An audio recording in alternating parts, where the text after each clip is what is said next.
भूगर्भ से प्रकृत अतिशयकारी श्री मुनि सुब्रतनाथ भगवान की धर्म स्नेही बंधुओं, कल स्वतंत्रता दिवस था। कौन सा दिवस था और क्या था?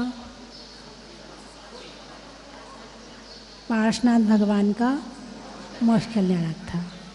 तो पार्श्वनाथ भगवान ने कर्मों से स्वतंत्रता पाई थी, कमठ से स्वतंत्रता पाई थी, और भारतवासियों ने अंग्रेज़ों से स्वतंत्रता पाई थी। कल दोनों का स्वतंत्रता दिवस था, है ना। कल चर्चा चल रही थी कि भगवान पार्श्वनाथ मोक्ष गए थे। कहाँ गए थे? मोक्ष गए थे। स्वतंत्रता क्यों चाहिए? स्वतंत्रता से क्या मिलता है? क्यों चाहिए स्वतंत्रता? इतनी लड़ाई करी, इतने लोग फांसी पे चढ़े, क्या कारण था?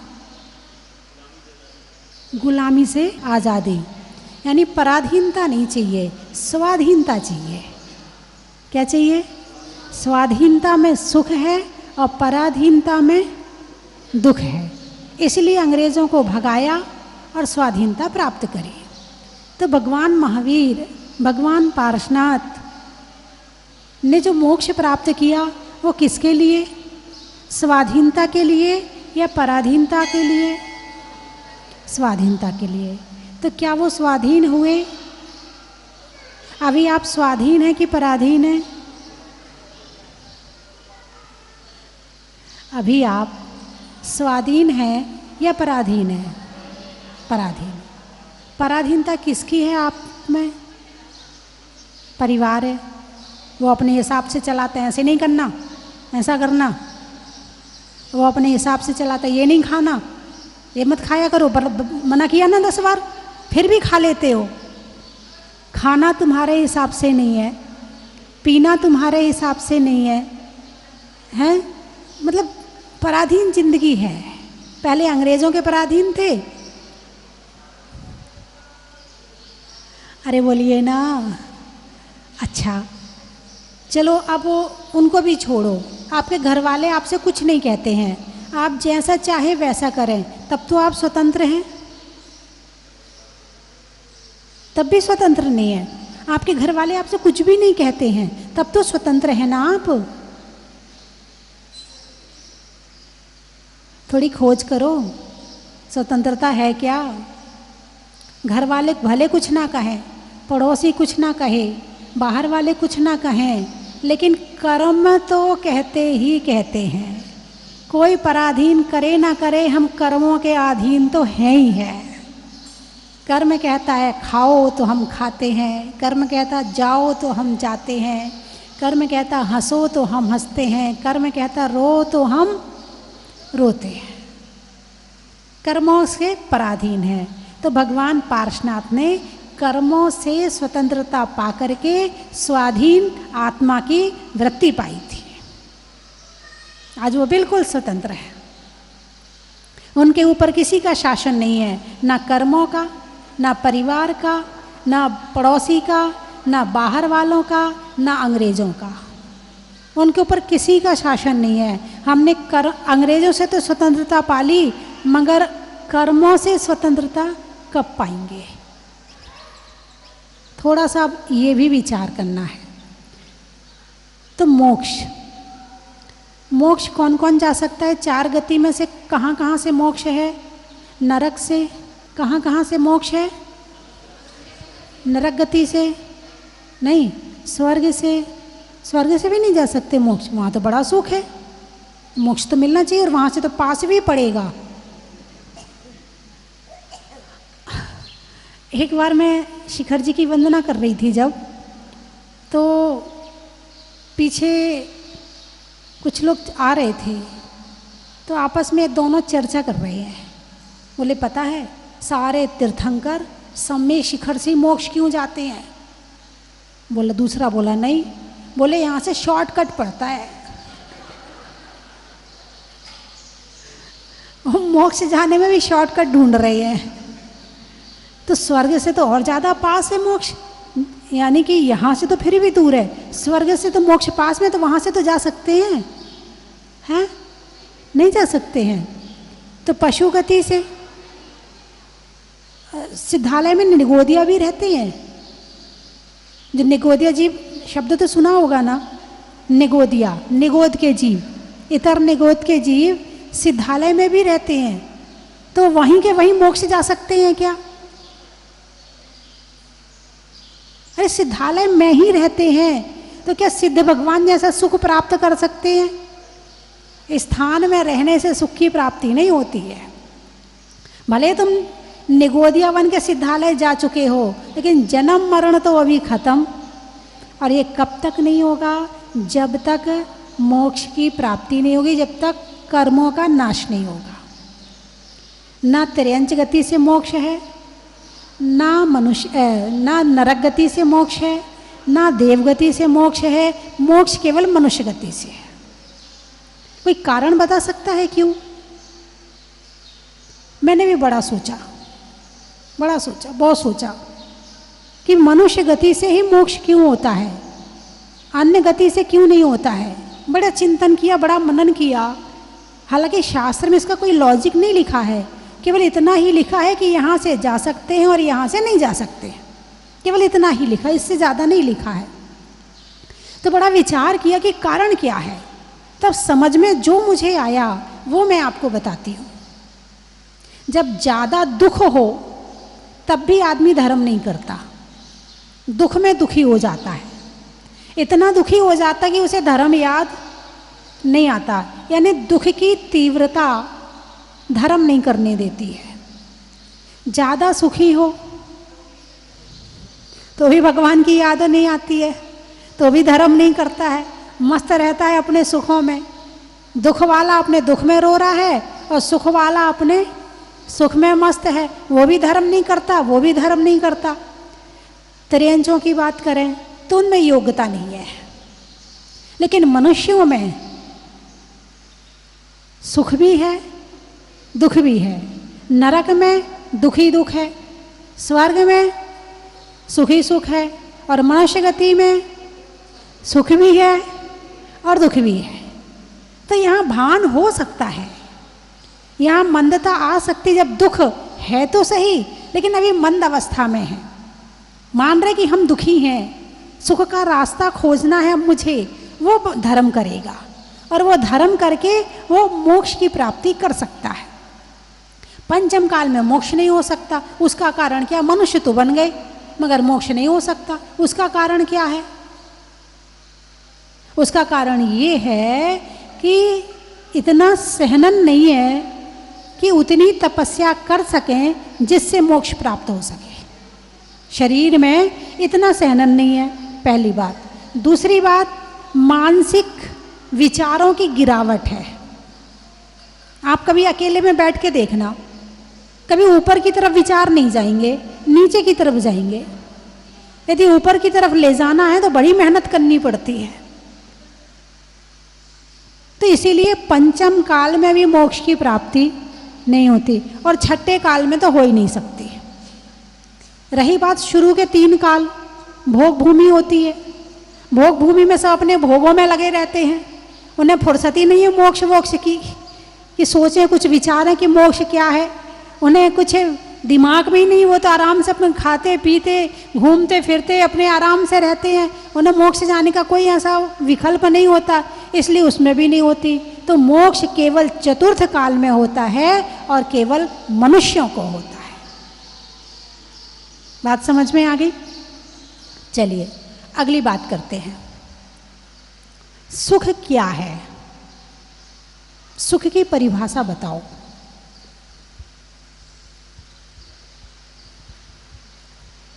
एक एक लॉजिक कोई भी बता दो। आपके लिए सुख क्या है? क्या अच्छा लगता है आपको? किसी को खाना अच्छा लगता है, किसी को सजना संवरना अच्छा लगता है ना? किसी को मॉल में घूमना अच्छा लगता है, किसी को मोबाइल ज़्यादा देखना अच्छा लगता है, किसी को टीवी में सीरियल देखना ज़्यादा अच्छा लगता है, किसी को दान करना अच्छा लगता है, किसी को पूजा करना अच्छा लगता है, किसी को उपवास करना अच्छा लगता है। आप लोगों में सुख की परिभाषा क्या है? किसी को घूमना फिरना अच्छा लगता है, गाड़ी में बैठो और चलो, बस आनंद आ गया, यही स्वर्ग मिल गया उसको।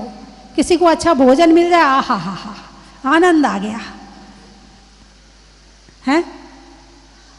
बोलिए, सुख सबके लिए अलग अलग है। आप में कोई भी ऐसा नहीं होगा कि एक का सुख दूसरे का सुख हो। एक को एक चीज़ अच्छी नहीं लगती तो दूसरे को उसकी दूसरी चीज़ अच्छी नहीं लगती, यानी सबके सुख अलग अलग हैं। सुख की परिभाषा एक नहीं है यहाँ पे, यहाँ सबकी अलग अलग हो जाएगी। जिसका त्याग है, जो उसके प्रति वैरागी है, जिसने उसके प्रति मोह छोड़ दिया है, उसके लिए सुख है।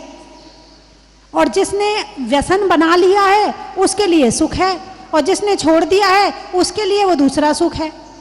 पीने वाले को यदि नहीं मिलेगी तो वो दुखी हो जाएगा, और जो नहीं पीता है उसके घर में कोई पीता होगा तो वो पी नहीं रहा है, लेकिन कोई और पी रहा फिर भी दुखी हो जाएगा। तो दुख और सुख की परिभाषा क्या है? विशापहार स्तोत्र में लिखा हुआ है कि दुख में सुख को ढूंढता पापी, दुख में सुख को ढूंढता पापी। कौन ढूंढता है दुख में सुख को? शराब में सुख ढूंढने का मतलब क्या हुआ? पाप में सुख ढूंढना। शराब में सुख ढूंढने का मतलब क्या हुआ? पाप में सुख ढूंढना। गुटखा में सुख खोजने का क्या मतलब है? पाप में सुख खोजना। व्यसनों में सुख खोजने का क्या मतलब है? पाप में सुख खोजना। पहचाने ना तुम्हें प्रभु जी, इससे ऐसा करता है। जो भगवान को नहीं जानता है ना, वही ऐसा करता है। और जो भगवान को जानता है, भगवान ने जहाँ सुख को खोजा है वहीं तुम सुख को खोजोगे तो सच्चे सुख की प्राप्ति हो जाएगी। संसार के सारे सुख दुख के कारण है। बोलिए, है कि नहीं है? अच्छा ये बताओ, बच्चे सुख के कारण है कि दुख के कारण है?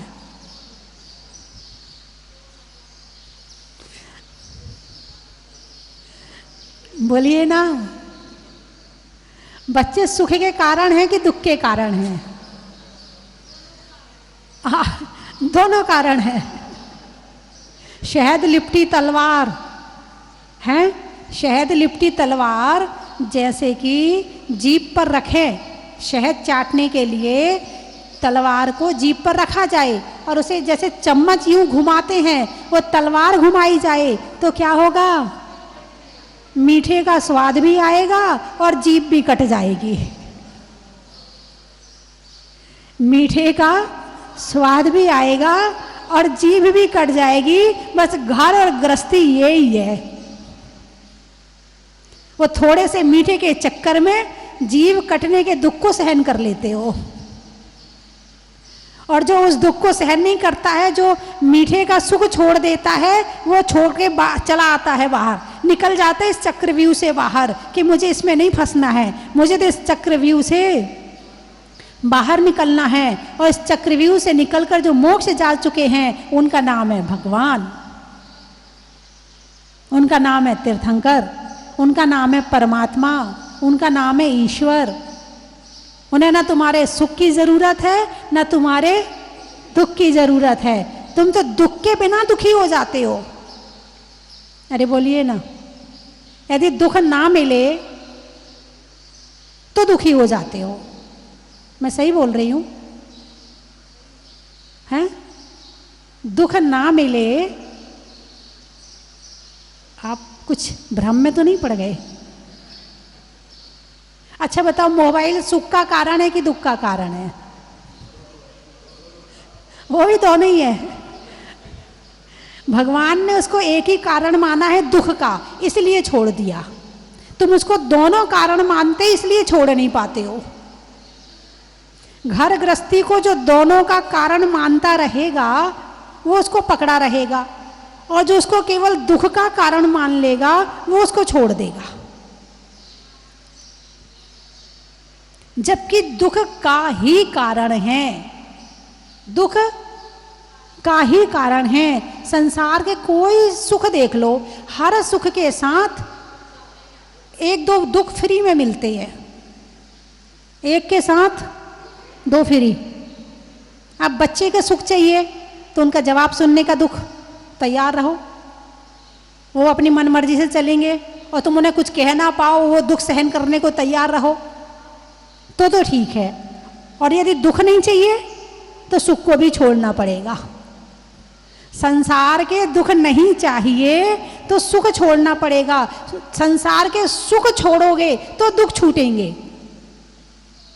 संसार के सुख छोड़ने की इच्छा करोगे तो दुख अपने आप छूट जाएगा, और सुख की इच्छा करोगे तो दुख एक के साथ दो चार फ्री।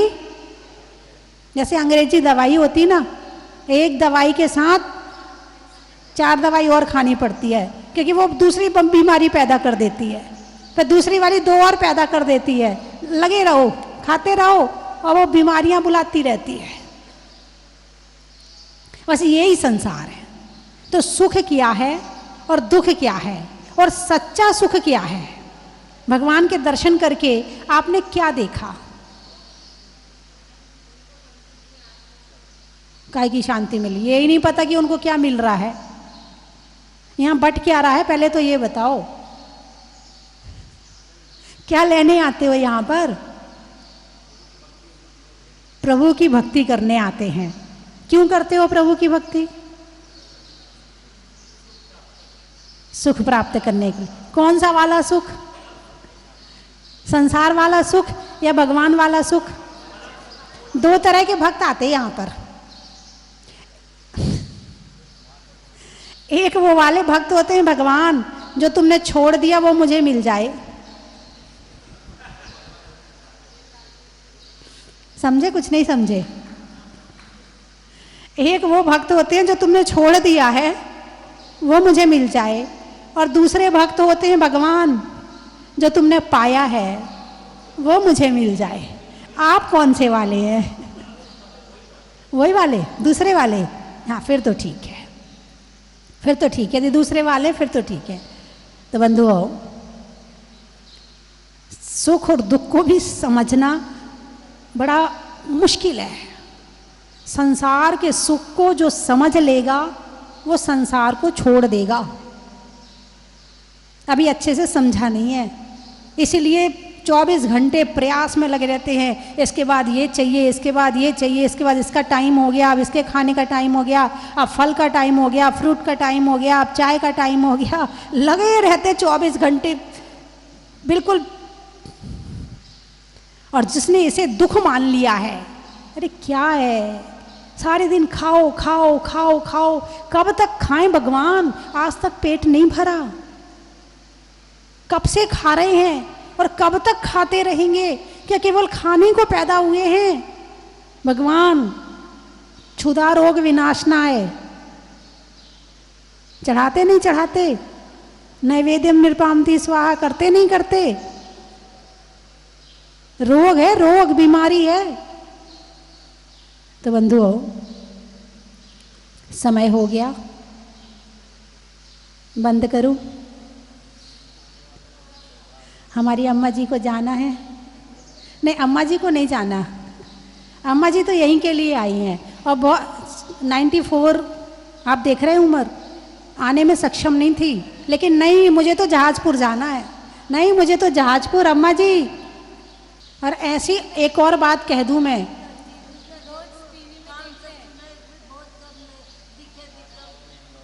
बहुत सारी अम्मा जी ऐसी हैं जो कि टीवी में देखती हैं और अपने बच्चों से कहती है हमें जहाजपुर ले चलो। बड़ी दूर दूर से लाते हैं अम्मा जी को। यदि आपके घर में कोई अम्मा जी हों और यदि वो कह रही हैं कि उन्हें जहाजपुर आना है, आप लेके आ जाना, क्योंकि अम्मा जी का कोई भरोसा नहीं है। और ऐसी बहुत सी अम्मा जी और बाबा जी चले गए जो कहते कहते कि हमें जहाजपुर, आप ठीक हो जाओ फिर ले चलेंगे, आप ठीक हो जाओ, और वो ठीक हुए नहीं और वो चले गए। फिर बाद में बच्चे बहुत पछताते हैं। एक नहीं 50 बच्चे आए मेरे पास ऐसे, उनके बच्चे यानी लड़के वगैरह आए कि हम उनको ला नहीं पाए, हमारे मन में बड़ा दुख है। यदि आपके घर में कोई अम्मा जी हो तो उन्हें ज़रूर लेके आ जाना। मैं 3 चीज़ें बोलूँगी, आपको कहना बड़ा ही महत्व है। भोजन में भात का, तत्वों में सात का, तीर्थंकरों में मुनि सुब्रत नाथ का, पंखा में झलने का, बच्चों के लिए पलने का और भगवान के जमीन से निकलने का बड़ा ही महत्व है। आम की बोर का, खाने में कौर का और आने वालों में अम्मा जी के इंदौर का बड़ा ही महत्व है। त्रियंचों में बिल्ली का, डंडा में गिल्ली का, आने वालों में दिल्ली का बड़ा ही महत्व है। गुवाहाटी, गुवाहाटी वाले बैठे ना, हाँ। ट्रेन में टीटी का, राजस्थान में दाल बाटी का और आने वालों में गुवाहाटी का बड़ा ही महत्व है। सीकर, नहीं करने में फिकर का, बातों में जिक्र का और आने वालों में सीकर का बड़ा ही महत्व है। नागलोई, आटा की लोई का, रोटी बनाने में लोई का और वस्तुओं में खोई का और आने वालों में नांग लोई का बड़ा ही महत्व है।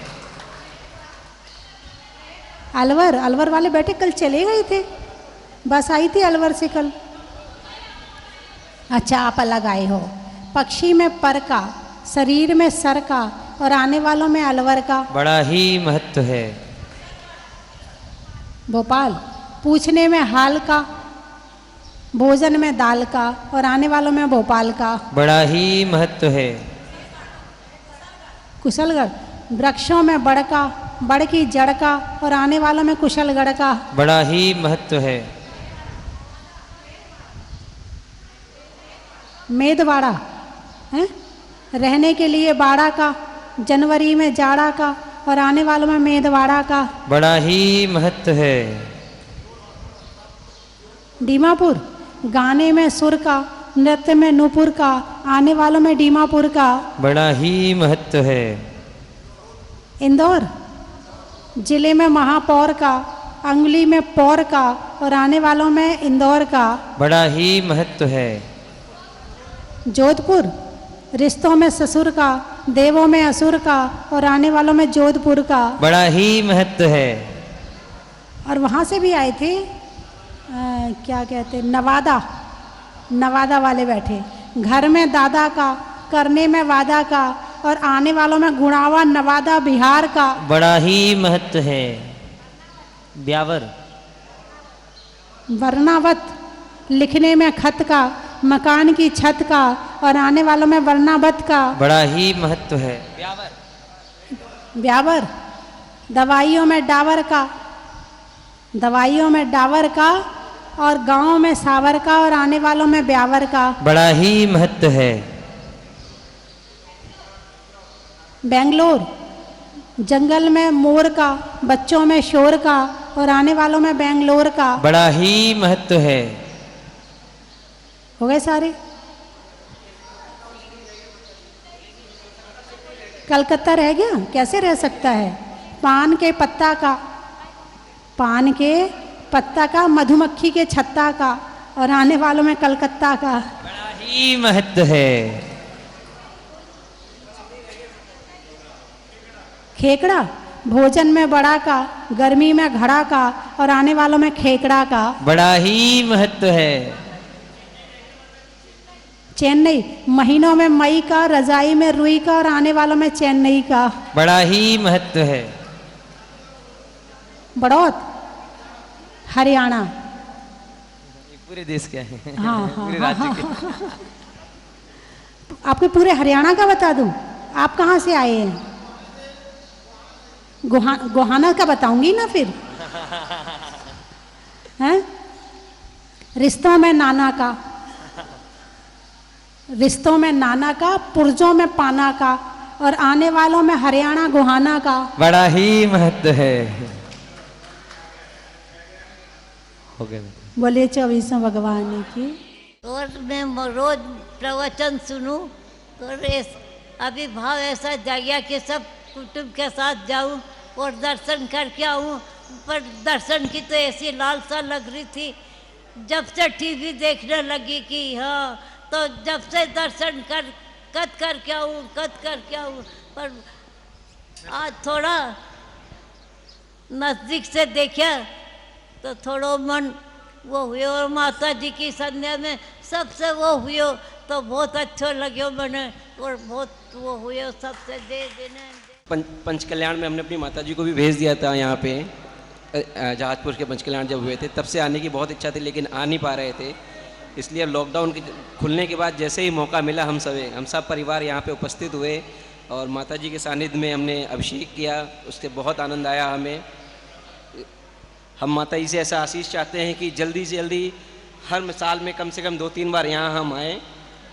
बधाई माता जी। 2018 में पहली बार आया था तो माता जी के दर्शन के, मंदिर उधर था, प्रतिमा जी वहाँ विराजमान थी, देख के दर्शन करके मन इतना प्रफुल्लित हुआ कि उस समय मैंने ये सोचा था कि जब भी पंच कल्याण होगा तो आऊँगा, बट पिताजी की अस्वस्थता के कारण मैं आ नहीं पाया, उसका मुझे बहुत दुख रहेगा माता जी। तो आज मौका मिला आपके चरणों के दर्शन करने का, और भगवान के दर्शन करके यूँ लगा साक्षात मैंने भगवान को साक्षात रूप में आज देखा है। और माता जी आपके प्रवचन से बहुत ही शिक्षा मिली है और सदैव उसे याद रखूँगा और कोशिश करूँगा कि जितनी जल्दी हो सके दोबारा आपका दर्शन करूँगा। धन्यवाद। तो मैं आपको टेलीविजन पे ही देखा था, आज को आपको साक्षात देख रहा है। भावों को व्यक्त करते हुए आपका आभार व्यक्त करना चाहती हूँ। बचपन में संस्कारों की नींव आपने रखी थी। आप एक बार रोहतक आए थे, वहाँ पर आप वहाँ पे बच्चों को सांप सीढ़ी देते थे और कहते थे कि ना आपको पूजा का नियम लेना है तो ही मैं सांप सीढ़ी दूंगी, जो बच्चा पूजा का नियम लेगा उसे सांप सीढ़ी मिलेगी। तो माता जी मम्मी ने कहा नहीं कर पाओगी, पूजा नहीं आती, नहीं कर पाओगी, छोटी हो, 9 साल की उम्र थी। उसके बाद वहाँ से आपका बिहार हो गया, आप हांसी चले गए। अम्मा के साथ दर्शन करने हांसी आई तो वहाँ पे आपने ऐसे भाव बनाए और इतना अंदर से भाव आए कि नहीं आज तो सांप सीढ़ी लेकर ही जाना है गुरु माँ से। तो वहाँ पे आपने 5 साल का नियम दिलाया। उसके बाद से माता जी धीरे धीरे करके धर्म से जुड़ाव हुआ और पूजा का नियम भी पूरा किया, और वो सांप सीढ़ी आज तक भी संभाल के रखी हुई है। और आप जो ये बोलती है महत्व है, वो उसकी एक पूरी डायरी बना के आज तक रखी हुई है अपने पास। और मैं चाहूँगी माता जी अगर आज भी वो सांप सीढ़ी दोबारा से दे सके और पूजा के नियम के साथ, तो मैं ज़रूर लेना चाहूँगी आज भी वो सांप सीढ़ी। वंदना भी माता जी, वंदना भी माता जी, वंदना। लेकिन कोविड के कारण नहीं आ पाई। आप परिवार के साथ आई हूँ। पहले एक बार जब 3-4 साल पहले आई थी, जब टीन सेट में विराजमान थे, आकर मन ऐसा गदगद हो गया, आत्मा प्रसन्न हो गई, बिल्कुल ऐसे भाव लगते हैं कि यहाँ से जाओ ही ना। भगवान की एक टक निहारती हूँ तो ऐसा मन हो जाता है कि बस संसार में कुछ भी नहीं है, बस भगवान के अलावा। मैं सभी से कहना चाहती हूँ कि आप जिन्होंने दर्शन नहीं किए जहाजपुर के, एक बार जरूर आए और भगवान के दर्शन जरूर करें। और ऐसा मन भाव बनाती हूँ कि भगवान मुझे बार बार बुलाए और बार बार मैं दर्शन करने आऊँ। जय जिनेन्द्र से विजोलिया आई और जहाजपुर आ गई। मेरा बेटा 25 साल का हो गया, अभी तक अभिषेक नहीं किया, और कल अचानक मोक्ष शक्ति में वहाँ विजोलिया में कलश किया और आज यहाँ जहाजपुर में कलश कर दिया। माता जी मैं धन्य हो गई आपके दर्शन पाके और बेटे से कलश करा के गदगद हो गई। मैं जिंदगी में कभी इतनी खुश नहीं हुई जितनी आज हुई हूँ। वंदामी माता जी, वंदामी माता जी, वंदामी माता जी। माता जी के दर्शन करके और मुनि सुव्रतनाथ भगवान के दर्शन करके आज हमारा पूरा परिवार बहुत ही प्रफुल्लित महसूस कर रहा है और बहुत ही प्रसन्न और आनंदमयी महसूस कर रहा है। पिछले साल हमने टिकट्स करा के कैंसिल कर दी थी बिकॉज हमारे घर में सबको कोविड हो गया था, तो इस वजह से हम आ नहीं पाए थे। बट इस साल हमें ये सौभाग्य प्राप्त हुआ और हम अपने पूरे परिवार के साथ दर्शन करने आए हैं प्रभु के और माता जी के। हम ये सौभाग्य प्राप्त करके बहुत ही अच्छा महसूस कर रहे हैं। नमोस्तु माता जी, नमोस्तु माता जी, नमोस्तु। विश्वनाथ भगवान की जय। माता जी के आशीर्वाद के बाद में बहुत दिनों से मेरी इच्छा थी कि मैं जयपुर से साइकिल में जहाजपुर आऊँ, लेकिन माता जी का आशीर्वाद नहीं मिल रहा था। 4 दिन पहले माता जी ने पहली बार ये आशीर्वाद दिया कि आप साइकिल से जयपुर से जहाजपुर आ सकते हैं। इसके बाद ही हमने हिम्मत की और हम लोग जयपुर से जहाजपुर यात्रा के लिए आज सुबह 4 बजे निकले। रास्ते में माता जी का आशीर्वाद और भगवान की अनुकंपा ऐसी रही कि रास्ते में बिल्कुल भी तकलीफ नहीं हुई। हम लोग बहुत ही आराम से, बहुत ही आनंद पूर्वक हमने ये यात्रा की। हम सब साइकिल से पूरी तरह वहाँ से चले सुबह 4 बजे और 12 घंटे में हम यहाँ जहाजपुर आराम से रुकते हुए आराम पूर्वक यहाँ पहुँचे। सर ये सब माता जी का आशीर्वाद का प्रताप है और भगवान का आशीर्वाद है साहब। Thank you. जय जिनेंद्र। अगर जुड़ जाते हैं माता जी से तो सारे जो भी आपकी कठिनाइयाँ हैं वो अपने आप ही दूर हो जाती हैं। वैसे तो कोई कठिनाई आई नहीं, लेकिन अगर आती भी तो भी वो दूर हो जाती है। यात्रा बहुत ही अच्छी तरीके से हमारी हुई और मैं चाहता हूँ कि ऐसी यात्राएं हम करते रहें।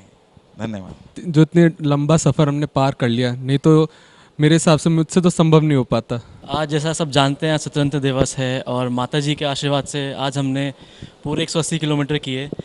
तकलीफ़ के लिए सब बहुत अच्छा रहा, कोई तकलीफ़ हुई नहीं, वेदर भी काफ़ी अच्छा था और माता जी का आशीर्वाद था, इसलिए बहुत ही अच्छा से हमारी यात्रा पूरी हुई। अगर ये माता जी का आशीर्वाद नहीं होता तो मुझसे तो बिल्कुल भी नहीं हो पाता, क्योंकि इससे पहला जो मेरा एक्सपीरियंस था हाईएस्ट वो था 40 किलोमीटर्स का और आज मैं 180 किलोमीटर आ गया। ये बहुत बड़ी बात है। लेकिन मैं पहली बार माता जी के स्नेह से यहाँ पे पहुँचा हूँ और मैं चाहता हूँ कि मैं बार बार यहाँ आता रहूँ। मुझे बहुत ही खुशी हुई है इनसे मिलके और मैं हमेशा आना चाहूँगा। हाँ, भी मंदिर में अभी देखना बाकी है, लेकिन मंदिर वास्तव में बहुत सुंदर है। Thank you. मैं अग्रवाल हूँ, लेकिन यहाँ जैन मंदिर ऐसे मेरी आत्मा इतनी अच्छी खुशी हुई कि ऐसा लग रहा है कि बार बार यहाँ पे आए और बहुत ही अच्छा लगा यहाँ पे आके। मंदिर वाकई में काफ़ी खूबसूरत है, अभी और अच्छे से देखेंगे तो पता चलेगा। चलो रे चलो, चलो रे चलो रे चलो, चलो जहाजपुर। चलो रे चलो रे चलो, चलो रे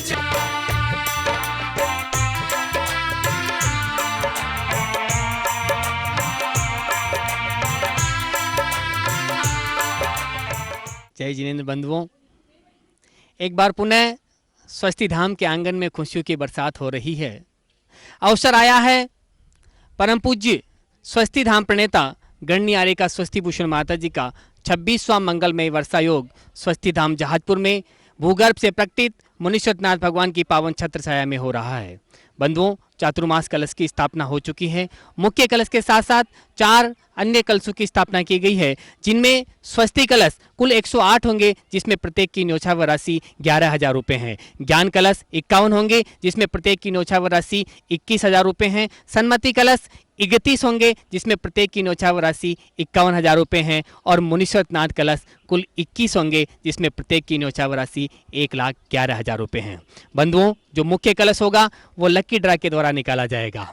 जो 1,11,000 का कलश प्राप्त करेगा उनको 2 लक्की ड्रा कूपन भी साथ में दिए जाएंगे और जो 51,000 रुपये की कलश प्राप्त करेगा उनको 1 लक्की ड्रा कूपन भी दिया जाएगा। हो सकता है आपके भाग्य चमक जाए और महामंगलकारी मंगल कलश मुख्य कलश आपके घर में पहुंच जाए। बंधुओं, सौभाग्य आपको बुला रहा है। ज़्यादा विचार नहीं करें, अतिशय क्षेत्र पर अतिशयकारी बाबा के चरणों में 4 महीने तक ये कलश रहेंगे और जिस घर में वो जाएंगे उस घर में मंगल ही मंगल होगा। प्रतिदिन यहाँ पर जो शांति धारा होती है, पूज्य माता जी के मुखारबिंद से रिद्धि मंत्रों के साथ में जो शांति धारा होगी, उन शांति धारा के मंत्रों की वर्गणाएं उन कलशों के अंदर होगी और वो महामंगलकारी मंगल कलश आपके घर में पहुंचेगा। तो मन बनाइए, भाव बनाइए, सौभाग्य का सिंदूर अपने मस्तक पे लगाने का मौका आया है, पीछे नहीं हटे और एक कलश आप यहाँ पर बुक करवा सकते हैं, अपनी स्वीकृति आप यहाँ पर दे सकते हैं। धन्यवाद।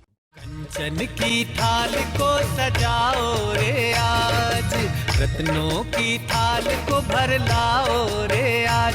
आओ आओ करे रे गुणगान आरती भगवन की। आओ आओ करे गुणगान आरती भगवन की। आओ आओ करे रे गुणगान आरती भगवन की।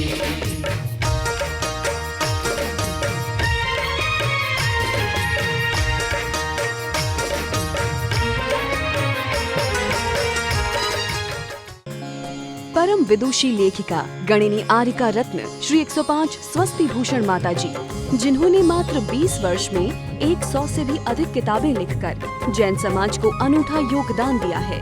बड़े बड़े विधान जैसे कल्पद्रुम महामंडल विधान, सिद्ध चक्र महामंडल विधान, इंद्रध्वज महामंडल विधान, एवं विशेष जनपद पूजांजलि आदि महत्वपूर्ण साहित्य बहुत ही सरल व सुबोध शैली में लिखे हैं। इसमें गद्य एवं पद्य साहित्य भी समाहित है।